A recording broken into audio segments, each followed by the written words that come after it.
Waheshimiwa wabunge, Waheshimiwa wabunge, uteuzi wa Waziri Mkuu wa Jamhuri ya Muungano wa Tanzania. Mheshimiwa Spika, kwa mujibu wa Katiba ya Jamhuri ya Muungano wa Tanzania ibara ya 51 kifungu kidogo cha pili, Rais wa Jamhuri ya Muungano wa Tanzania baada ya kushika madaraka yake ndani ya siku 14 atamteua mbunge wa kuchaguliwa kutoka katika jimbo la uchaguzi anatokana na chama cha siasa chenye wabunge wengi zaidi, au kama hakuna chama cha siasa chenye wabunge wengi zaidi, basi atateuliwa anaelekea kuungwa mkono na wabunge wengi kwa Waziri Mkuu wa Jamhuri ya Muungano wa Tanzania. Hata hivyo, Waziri Mkuu atakayeteuliwa hatashika madaraka hayo hadi uteuzi wake umethibitishwa na Bunge kwa azimio tukaungwa mkono na kura za wabunge walio wengi. Hivyo, kwa kutekeleza matakwa hayo ya kikatiba, nimemteua Mheshimiwa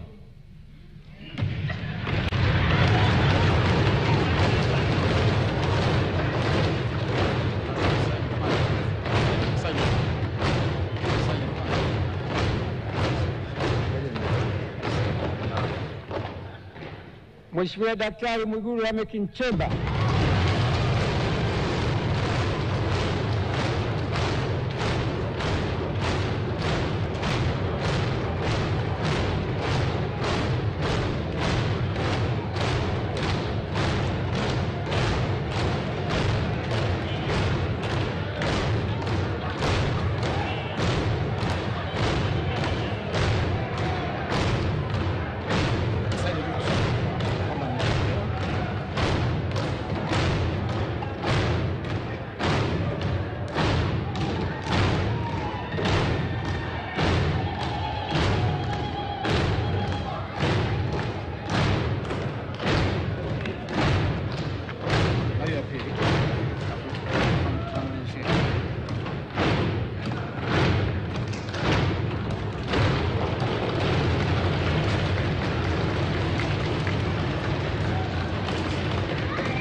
Waheshimiwa, naomba tukae.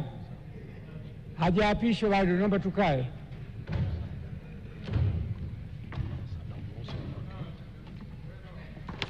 Sasa namruhusu mwakilishi wa Mheshimiwa Rais aweze kurudi kwenye majukumu mengine.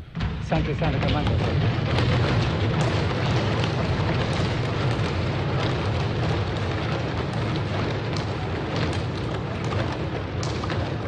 Hivyo, kwa kutekeleza matakwa hayo kikatiba, nimemteua Mheshimiwa Daktari Mwigulu Lameck Nchemba mbunge ili uteuzi wake uthibitishwe na bunge lako tukufu kwa Waziri Mkuu wa Jamhuri ya Muungano wa Tanzania, na kutakia majukumu mema. Mungu ibariki Tanzania. Daktari Samia Suluhu Hassan, Rais wa Jamhuri ya Muungano wa Tanzania.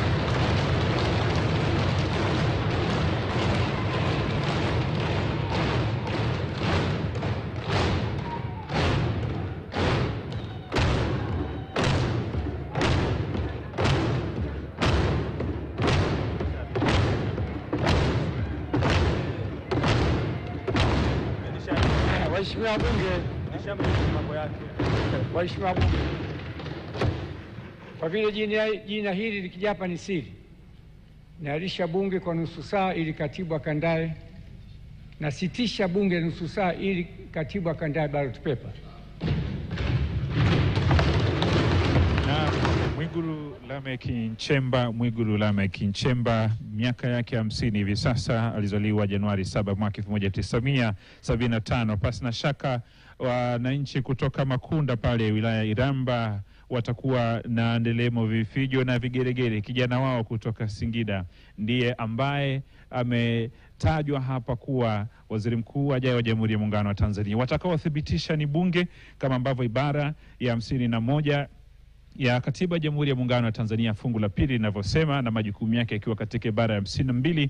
Mwigulu Lameck Nchemba naye alikuwa amini ni kama alihemewa baada ya jina lake kutangazwa kwa yale ambayo yalikuwa yanatokea imemshangaza kwa uso wake ulivyokuwa. Kwa hiyo kinachoendelea hapa sasa ni kwenda kuandaa karatasi ambazo zitahusika katika kumthibitisha hapa bungeni na kwa bunge wote. Mwigulu Lameck Nchemba, waziri wa fedha katika awamu iliyopita, amepitia katika njia mbalimbali hadi katika uongozi wake katika nchi hii ya Tanzania. Tunafahamu yeye ni kada wa Chama cha Mapinduzi. Tangu Machi 31 mwaka 2021 amekuwa waziri wa fedha wa Jamhuri ya Muungano wa Tanzania, akifanya majukumu hayo kwa nafasi hiyo, na tumekuwa tukishuhudia katika miaka mingi ya fedha katika upitishaji wa bajeti kile ambacho amekuwa kikisaidia serikali, na pongezi zinamiminika kwake sasa hivi akiendelea kuhemewa. Tutafahamu baadaye wabunge watampitisha ama itakuwaje. Itakuwa ni baada ya nusu saa ambayo spika wa bunge ameitangaza hapa. Anaendelea kuchukua pongezi zake ama maua yake kwa kutajwa tu hilo jina, basi itakuwa ni heri kwake. Na tumesema wananchi wa kule Makunda, Iramba, Singida, pasi na shaka huko sasa hivi watakuwa wanasikilizia nderemo, vifijo na vigeregere vikiendelea katika maeneo haya. Amekuwa mbunge wa Iramba Magharibi tangu mwaka 2010 na karejea 2015 katika uchaguzi wa 2015, 2020 na amerejea tena kwa mwaka wa 2025. Wakati hayo yakiendelea, tukisubiri mchakato huo wa kurejea hapa kwa ajili ya zoezi la uthibitishaji, na kwa mujibu wa katiba ya Jamhuri ya Muungano wa Tanzania, kama akithibitishwa hapa, basi shughuli itakayokuwa inafuata ni kuenda kuapishwa na Rais wa Jamhuri ya Muungano wa Tanzania. Mwigulu Lameck Nchemba ambaye ametajwa hapa baada ya jina lake kuletwa na mpambe wa Rais Brigadier General Nyamburi Mashauri kwa spika wa Bunge la Jamhuri ya Muungano wa Tanzania, na hayo ambayo yamewekwa hadharani yanasubiriwa huku pongezi zikiendelea kumiminika kwake. Tupitie tu baadhi ya mambo ambayo yanamweka Mwigulu Nchemba katika nafasi hiyo na uzoefu wake kwenye utendaji. Huyu ni mchumi mbobezi kabisa, daktari wa uchumi, Dr. Mwigulu Nchemba, na tunakumbuka Mei mwaka 2020 yeye aliteuliwa kuwa waziri wa Katiba na Sheria baada ya kifo cha aliyekuwa waziri katika wizara hiyo, Dr. Augustine Philip Mahiga.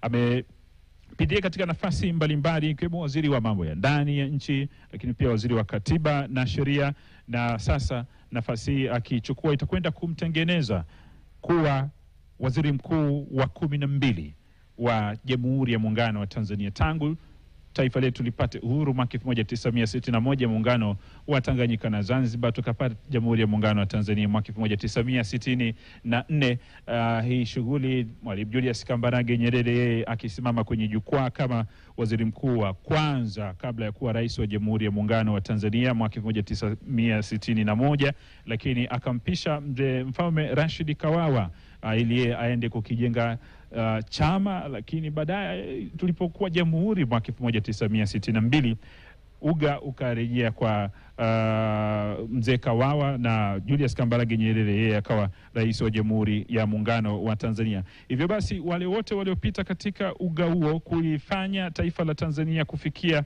hapa lilipo, kwao ni kongole, na yeye atasimama kama kiongozi wa shughuli za serikali hapa bungeni, na tunasema ni kiranja ambaye atakuwa kiunganishi baina ya serikali ya Tanzania lakini pia na bunge la Jamhuri ya Muungano wa Tanzania.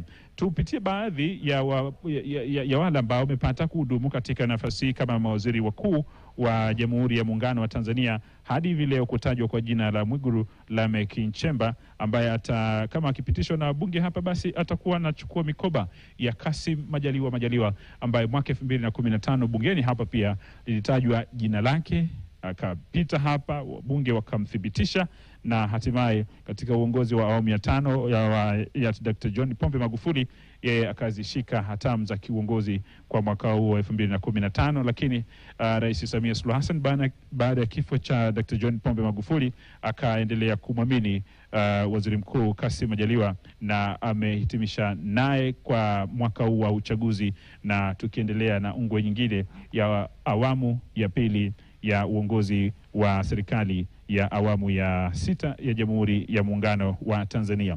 Tukitoka kwa Kassim Majaliwa. Tunafahamu Mizengo Kayanza Peter Pinda, yeye alikuwa ni waziri mkuu wa Jamhuri ya Muungano wa Tanzania kuanzia mwaka 2008 mpaka mwaka 2015. Tunafahamu pia alichukua nafasi hiyo ya kiuongozi kutoka kwa Edward Ngoyai Lowassa ambaye alijiuzuru mwaka 2008 akiingia madarakani mwaka 2005 katika uongozi wa awamu ya 4 wa Jakaya Mrisho Kikwete. Kwa hiyo hao wamefanya kwa nafasi zao katika kuhudumia Jamhuri ya Muungano wa Tanzania, na jina hili la Mwigulu Nchemba limekuwa likisubiriwa. Ni nani atakuwa? Maoteo yalikuwa ni mengi, sio mitandaoni, sio kwenye vijiwe vya kisasa vya hivi sasa, vilivyokuwa vinasubiri ni nani ambaye atakuwa waziri mkuu. Kwa hiyo kilichobaki hapa ni wabunge wenyewe, kama wakiamua wampitishe kuwa waziri mkuu,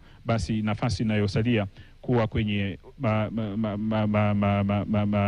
maisha ya Watanzania kumshuhudia waziri mkuu ajaye itakuwa ni wabunge wenyewe waamue, wakimpigia kura za ndio zote zikienda kwamba ni huyu tunayemhitaji awe kiunganishi baina ya serikali lakini pia na bunge, basi ni shughuli ambayo tunaisubiria hivi sasa.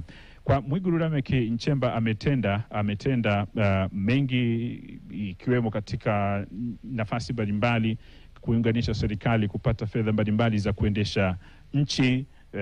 Tumeshuhudia akienda nje mara kadhaa katika utendaji wake wa kazi ili at least kusaidiana na wadau wengine wa maendeleo katika maisha ya kila siku ya Jamhuri ya Muungano wa Tanzania, na kupata nafasi ya ushirika huo ambao umesaidia kwa nafasi hiyo kwa serikali ya Tanzania.